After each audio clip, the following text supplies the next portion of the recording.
Here are the best 7 marksmen to play in your HOK rank games. Let's go. Okay, now, for farm lane marksman, Arlie and Long still definitely one of the best marksmen that you can pick in the game.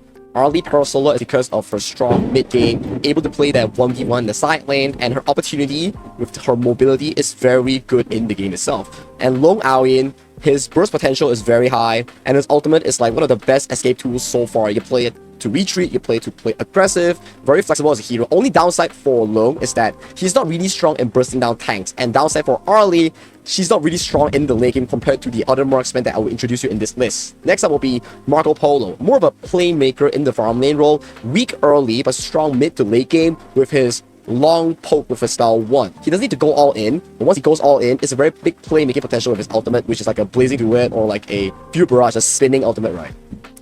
But he's the only marksman that's similar to Arlie in this list that can split push in the side lane and move around the map very quickly. That's why when you see a Marco Polo and Arlie, yes, they're not strong late game, but the ability of them to dominate mid game is really strong.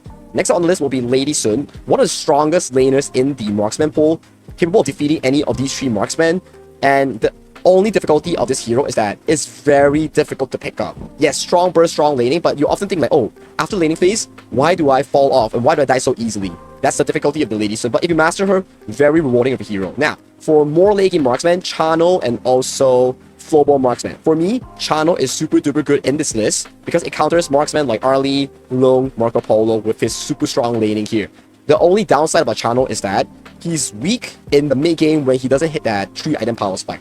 But once he hits 4 or 5 items, that's when Chano controls the game immediately. Strong damage, burst tank, burst squishy, he does it all. Only downside, weak early game and then no strong mobility. Flowball marksman similar, weak early game, but once you hit that 1 to 2 item into 3 items, that's when you see your ultimate gives you so much value. You can poke, you can assassinate, you can reach enemy from such a far range, and you can really just make their life so miserable. A very good late game marksman duo here. Like in HOK, late game is always welcome because enemies are prone to make mistakes. So picking up Chano and Flowball marksman, making sure that you keep farming towards that late game, make sure that enemy has a sign of mistake. That's how you come back as a farming with these 2 heroes. But hey, if you don't know what to play, you can always pick the Magistrate Direnjie. He's one of the heroes out there that has no real counters, only he will fall off in the late game. But you can say that Sagi doesn't have strong mobility, he's kind of weak in the late game, but you cannot deny the fact that his early game is super duper strong in the laning phase, and he's one of those farm lanes that can play alone without the support of the teammates here. So that's what makes him special.